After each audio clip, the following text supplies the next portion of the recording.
Hello, everyone. Welcome back to Daily English Dialogues. I am your host, Anna. And I am Mark. It is great to see you all again. Thank you for listening to our podcast today.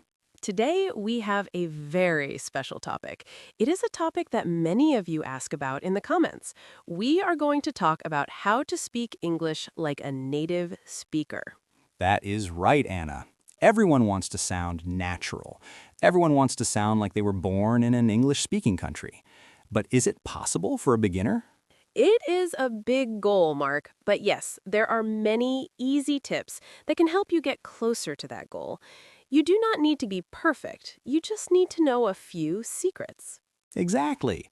So in this episode, we are going to share easy tips. We will use simple words to explain how you can change your speaking style. We will talk about pronunciation, connecting words, and how to practice. So, grab a cup of coffee or tea, relax, and let's get started. Well, Anna, before we give the specific tips about sounds and words, we have to talk about something bigger. We need to talk about the mindset. I agree, Mark. This is the most important part. If your mind is thinking the wrong way, your mouth will not work the right way. So let's ask the big question. What does it really mean to speak like a native? Many students think native means perfect. They think a native speaker is like a walking dictionary. They think we never make grammar mistakes. They think we know every word in English. Oh, that is so wrong. Mark, do you know every word in English? Definitely not. There are thousands of words I do not know. And grammar? I make mistakes every day. Sometimes I start a sentence and then I stop because I don't know how to finish it. Exactly. So step one for our listeners, stop trying to be perfect. Perfection is not realistic. Even the Queen of England made small mistakes sometimes. So if native does not mean perfect, what does native mean? It means comfortable. When a native speaker talks, they are not worried. They are not translating in their head.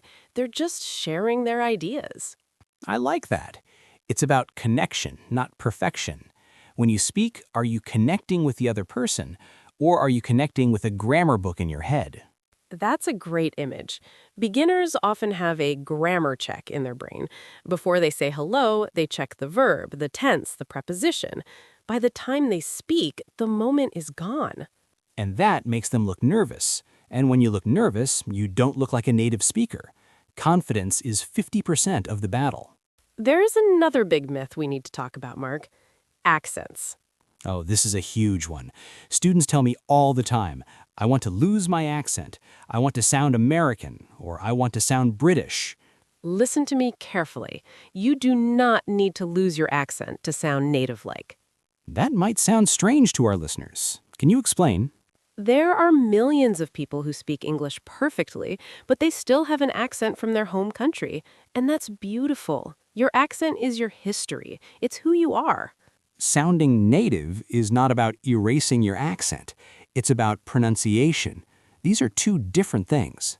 Yes, accent is the music of where you are from. Pronunciation is the clarity of the word. If your pronunciation is bad, I cannot understand you. If your accent is strong, I can understand you. I just know you are from another place. So do not try to trick people into thinking you were born in New York or London. Just try to be clear. Exactly. Think of famous actors or politicians who speak English as a second language. They have accents, but they speak with flow. They speak with rhythm. They are powerful speakers. That's your goal. Let's talk about another trap. Speed. Oh, I hear this a lot. Natives speak so fast. I must speak fast too. And then the student tries to speak very quickly and they stumble. They trip over their words. It sounds messy. Speaking fast does not make you sound fluent. It just makes you sound anxious. Actually, powerful native speakers often speak slowly. They take their time. They use pauses. Silence is powerful. A native speaker is comfortable with silence. A beginner gets scared of silence. If there's a quiet moment, the beginner panics and says, So to sound native, you actually need to slow down? Yes, slow down to smooth out your rhythm. Imagine a car.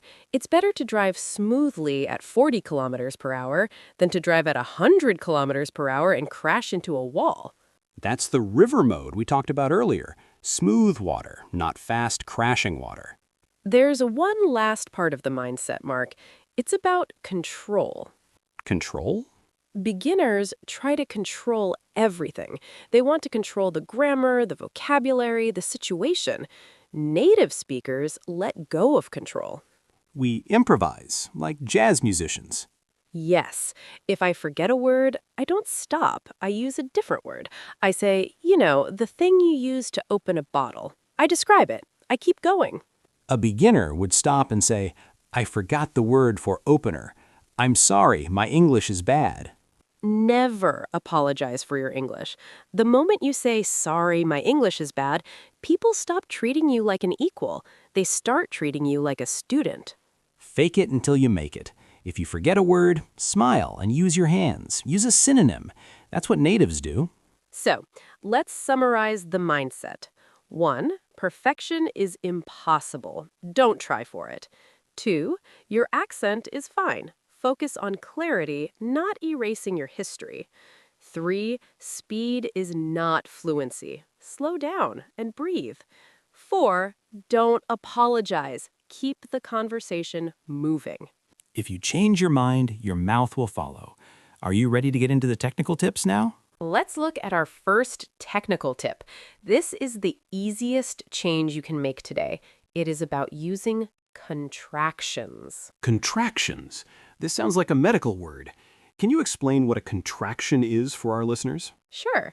A contraction is when we take two words and glue them together to make one smaller word. For example, I am becomes I'm. Or do not becomes don't. Exactly. Now, in school, your teacher might say, write full sentences. Do not use short forms. This is good advice for writing formal essays or business letters, but in speaking, it is very different. If you say, I am going to the store, you sound very serious, maybe even a little bit angry. Yes, it sounds stiff. A native speaker will say, I'm going to the store. But Anna, is this just for pronouns like I and you? That is a great question. No, we use contractions everywhere, even with names. With names, give me an example. Take the sentence, Mark is happy. Okay, Mark is happy. In natural speech, we take the is and attach it to Mark. We say, Mark's happy. Mark's happy. Oh, I hear that S sound at the end of my name. Yes, my mom is cooking becomes my mom's cooking. The dog is hungry becomes the dog's hungry. That is very common. I didn't realize I was doing that. If you listen to a native speaker, you almost never hear the word is standing alone. It is always hiding behind a noun. The car is fast. The weather's nice. This is a huge tip. Listeners, try to hide your is. Let's look at another group, the future tense, the word will. I will call you later. This sounds very dramatic, like a movie hero. I will find you. Yes, in real life, we make it short. I'll. I'll call you later. We will becomes will. It will becomes it'll. That one is a bit hard to say. It'll. It sounds like little. It'll be fine. Try to say that, Mark. It'll be fine. Perfect. Now let's talk about a very polite contraction. Would. Ah, I would like a coffee. Too long. We say I'd. I'd like a coffee. She would love it becomes she'd love it. So why do we do this? Are we just lazy? A little bit, but it's mostly about rhythm. English has a heartbeat. Da-dum, da-dum, da-dum. We want the big words, the nouns and verbs, to be the loud beats. Exactly. Words like is, am, will, and would are small grammar words. We want to crush them. We want to make them tiny so the big words can shine. If you say, I will go to the store, every word is big. There is no heartbeat. But if you say, I'll go to the store, you have music. So contractions are not just about speed, they're about the music of the sentence. Yes, and there is one more thing, Mark. Negative contractions. Cannot, Can't, should not, shouldn't, could not. couldn't. I have a question about can and can't. Sometimes they sound very similar. I can go, I can't go. How do I hear the difference? That is tricky. Here's the secret. When we say can, positive, we usually say it very fast and weak. It sounds like can. I can go. I can go. But when we say can't, negative, we make it sharp and strong, and we stop the T sound. I can't go. So the positive is weak, I can do it, and the negative is strong, I can't do it. Yes. If you pronounce the full vowel, I can do it, people might think you are arguing. Wow, so I can do it, short sound, is normal. I can do it, long sound, means yes, I really can. Exactly. It's all about stress and shrinking words. So tip number 2 is simple. Shrink your words. Use contractions for is, will, would, and not. It will make you sound friendlier, faster, and much more natural. Or should I say, it'll make you sound friendlier. Yes, it'll. You're learning fast, Mark. Okay, listeners, start shrinking your words today. Now, let's move to something a little bit harder, but very important. It is called connected speech, or sometimes we call it linking. This goes back to the river mode idea we talked about in the beginning. In English, we do not like empty space between words. We like to glue the words together. Imagine you have two words. In many languages, you stop a little bit between them. You finish one, take a tiny breath, and start the next. But in English, no. The end of the first word attaches to the start of the next word. It's like a chain. If you break the chain, the English sounds broken. We have 4 main ways to connect words. Let's look at them one by one. The first way is the most common, consonant to vowel. This is when a word ends with a hard sound like T, D, S, M, and the next word starts with an open sound like A, E, I, O, U. Imagine the consonant slides over to the next word. Let's look at the phrase stop it. Stop it. S-T-O-P-I-T. If I speak like a robot, I say stop it. But a native speaker pushes the P onto the I. It sounds like stop it. Stop it. Oh, I hear it. It sounds like the word pit is at the end. Stop it. Yes. Try this one. Turn off. Okay, turn ends with N. Off starts with O, so I move the N. Turn off. Please turn off the light. This is why English sounds so fast. Beginners are listening for the word off, but they hear nuff. Exactly. If you understand linking, your listening will improve instantly. Let's try one more common one. Work out. Work ends in K. Out starts with O, so workout. I need to work out at the gym. Perfect. Now let's look at the second type, consonant to consonant.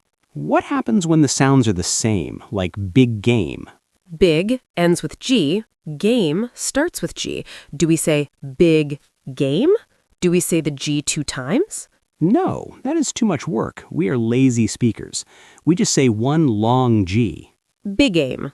It was a big game. It sounds like one word. How about hot tea? T and T, just one long T. Hot tea. I would like some hot tea. Yes, don't stop, just hold the sound a little longer. Okay, Anna, those are easy. But what about when vowels touch each other? This is the one that really confuses me. Ah, yes, the invisible bridges. In English, vowels do not like to touch each other. They're shy. They need a bridge to connect them. A bridge? What kind of bridge?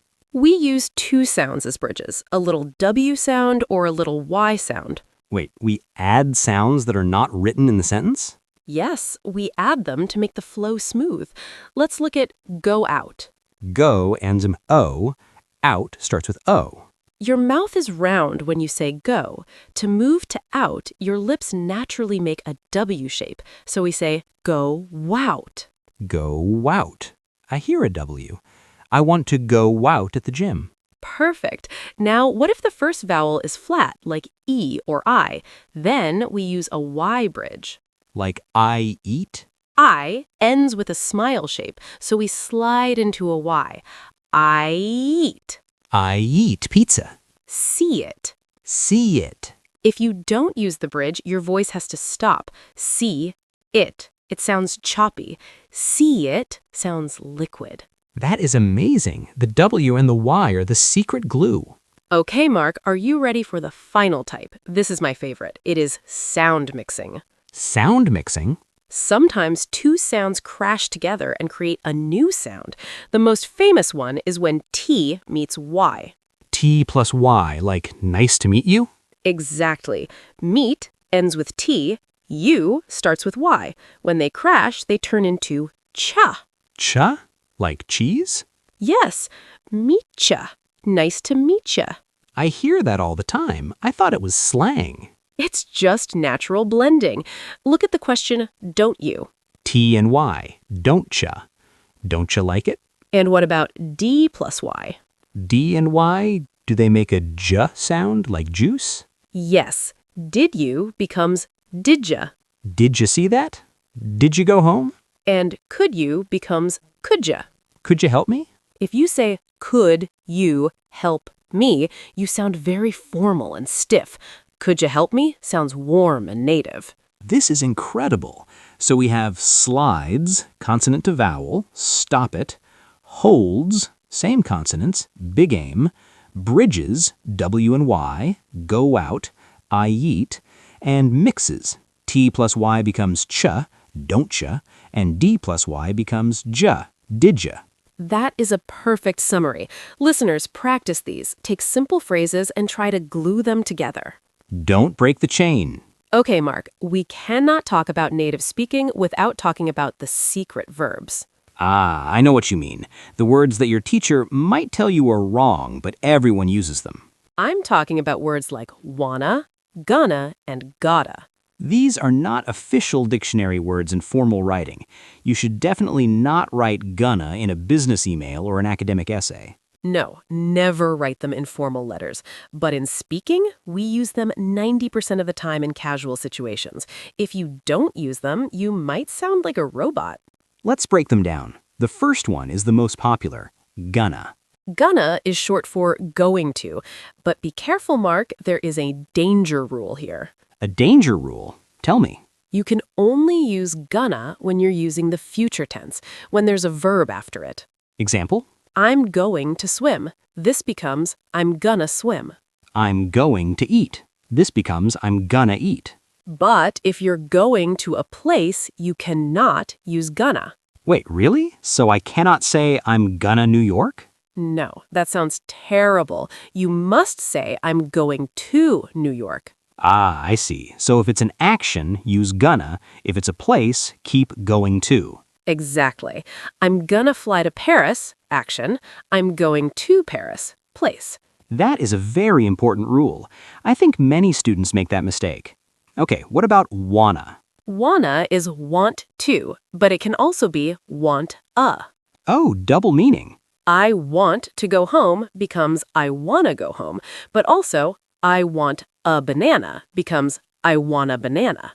I want a car. I want a coffee. It's so fast. But Mark, be careful with he and she. He wanna go? No, because we say he wants. There's an S, so we cannot say wanna. We say wantsta. Wants to go. Yes, but that's advanced. For beginners, just remember, use wanna for I, you, we, and they. Do you want to dance? I wanna dance. Okay, next one. Gotta. Gotta is short for got to. It means have to or must. It's for obligations. I have to go now. I gotta go. You have to see this movie. You gotta see this movie. I notice we often drop the have completely. We don't say I have got to go, we just say I gotta go. Yes, it's super short. I gotta run. I gotta work. Anna, are there any others, or is it just these three? Oh, there are many more, but let me give you 3 bonus secret sounds. These are very common. Okay, hit me.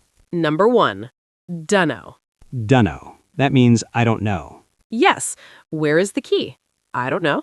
It sounds like a shrug. I don't know. Number 2, lemme. Lemme, short for let me. Let me help you. Let me help you. Let me see that. And number 3, kinda.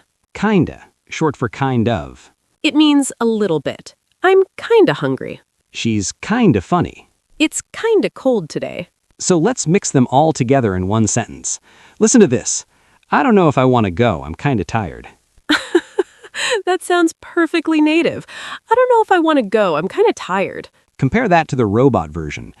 I do not know if I want to go.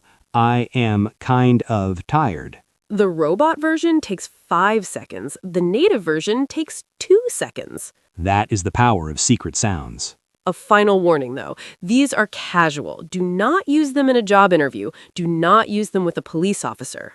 In a job interview, say, I want to work here. Do not say, I want to work here. Exactly. Use your judgment, but for making friends, these are your best tools. So, Anna, we keep talking about how native speakers are lazy with their mouths. We are. But Mark, it is not just laziness. It is efficiency. We want to save energy for the important words. And the best tool for this is the schwa sound. The schwa. This is the most common sound in the English language, but it is not a letter in the alphabet. No, it is a sound. The sound is simply Just Just a very short, weak sound. You relax your mouth completely, your tongue does nothing, your jaw hangs loose. Where do we find this sound? We find it in the unstressed parts of words. You see, Mark, English is not a flat language. It is a bumpy language. Some parts of a word are tall and loud. The other parts are short and quiet. And the quiet parts turn into Exactly. They lose their original color and turn into a gray Let's look at the word banana. B-A-N-A-N-A. 3 A's. In some languages, you pronounce every A perfectly. Ba-na-na. But in English, only the middle A is strong. It is the king. The other 2 A's are weak servants. They become schwas. So it is banana. Yes, banana. What about the word lemon that ends with an O? But we don't say lem-on, we say lemon. The O becomes a schwa. And pencil, that has an I. We don't say pencil, we say pencil. The I becomes a schwa. Wow, so an A, an O, and an I can all become the same sound? Yes, the schwa is a shapeshifter. Any vowel can become a schwa if it is not stressed. This is why spelling in English is so difficult. You write an O, but you say Exactly. Now, this is important for single words, but Mark, it is even more important for sentences. This brings us to weak forms. Weak forms, what are those? These are the small grammar words, words like to, for, at, of, from. We use these words in almost every sentence. And we almost never pronounce them clearly. We crush them into schwas. Let's look at to, T-O. If I ask you, what is this word, you say to. But in a sentence, it becomes ta. I'm going to work. I sent it to you. If you say, I'm going to work with a long O, it sounds like you're emphasizing it. It sounds strange. Let's look at for, F-O-R. Usually pronounced for. In a sentence, fur. I bought it for my mom. I bought it for my mom. And of, O-F, Becomes of, or sometimes just a.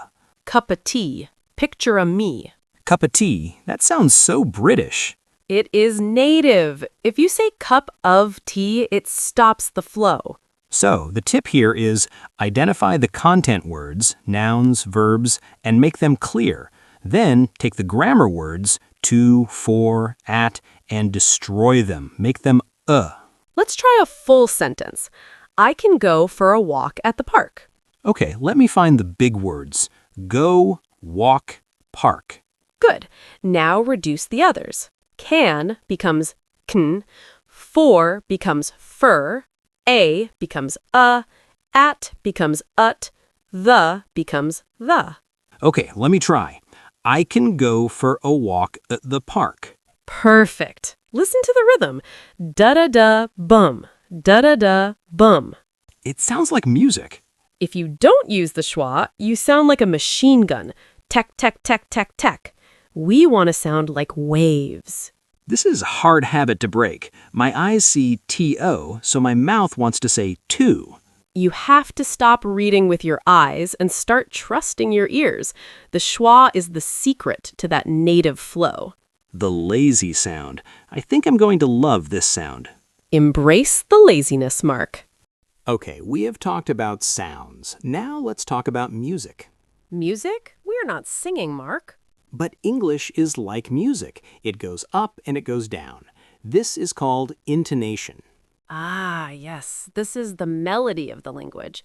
Some languages are very flat. The tone stays the same. But English is very wavy. If you speak with a flat voice in English, people might misinterpret you. They might think you're bored, or maybe they think you're rude. Exactly. Imagine I give you a gift, Mark, and you say, "Thank you," with a flat, low voice. Thank you. That sounds like I hate the gift. It sounds sarcastic.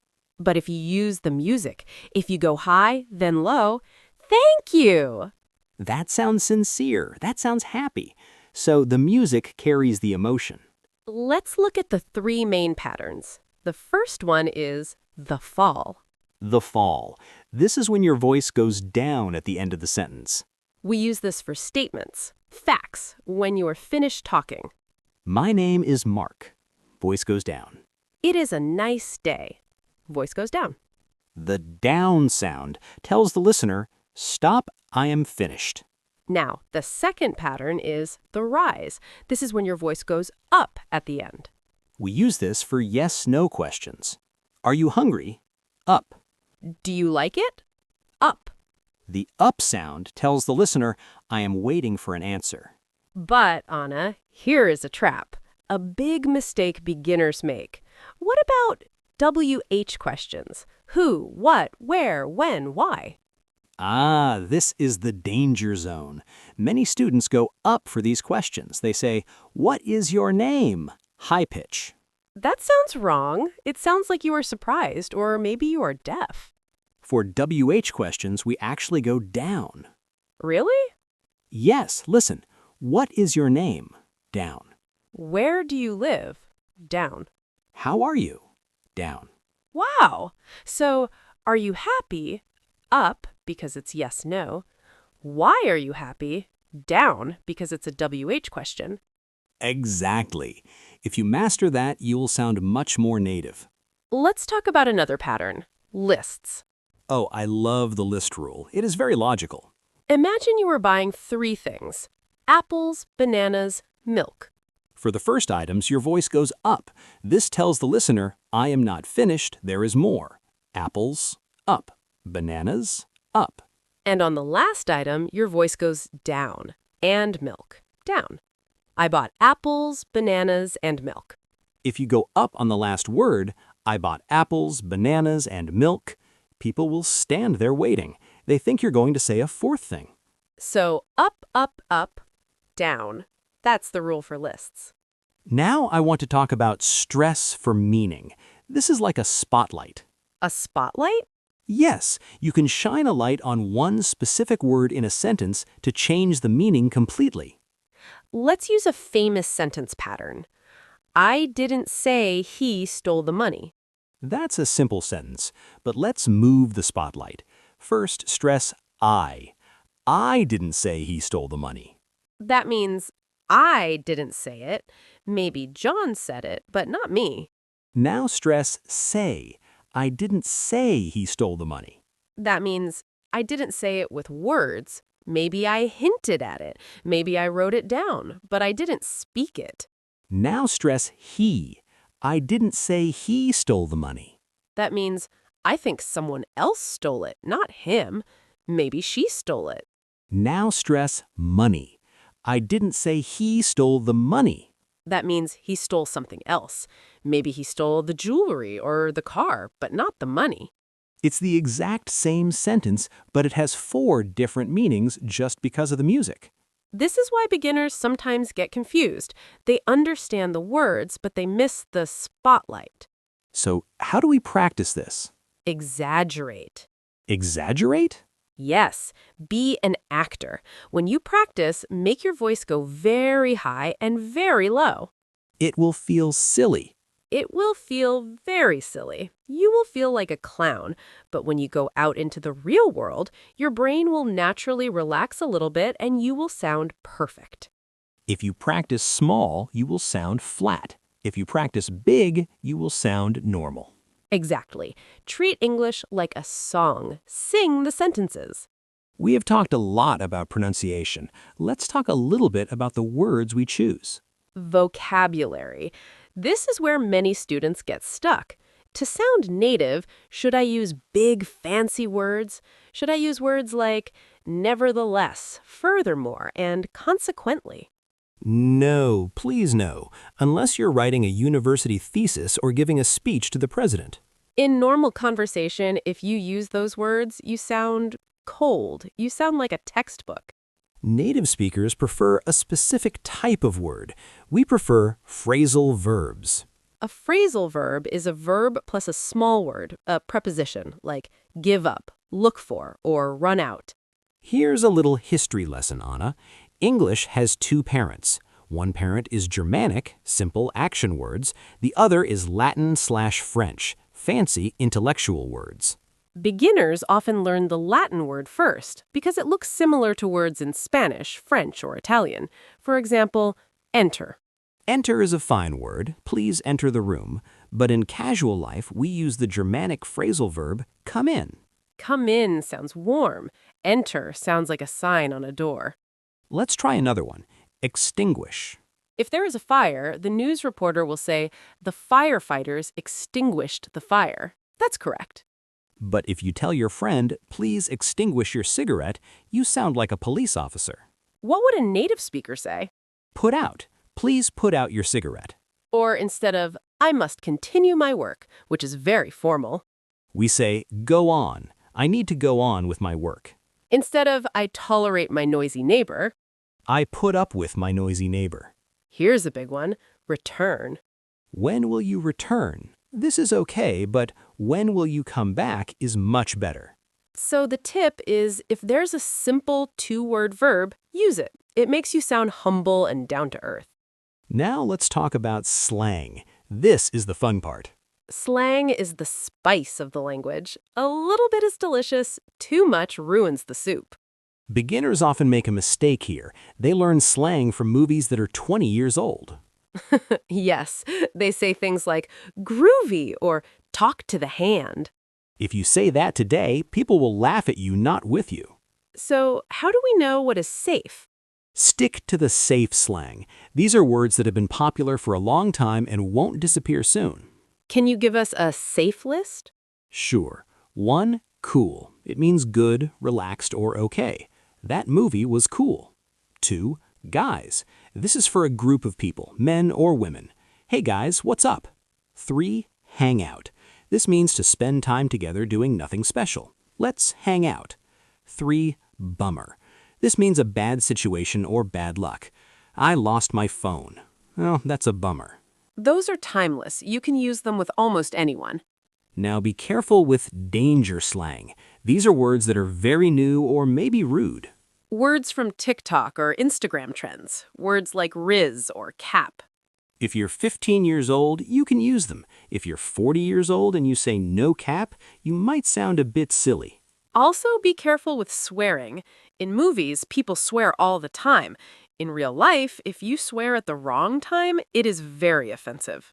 My advice, listen first. Do not be the first person to use a slang word. Wait.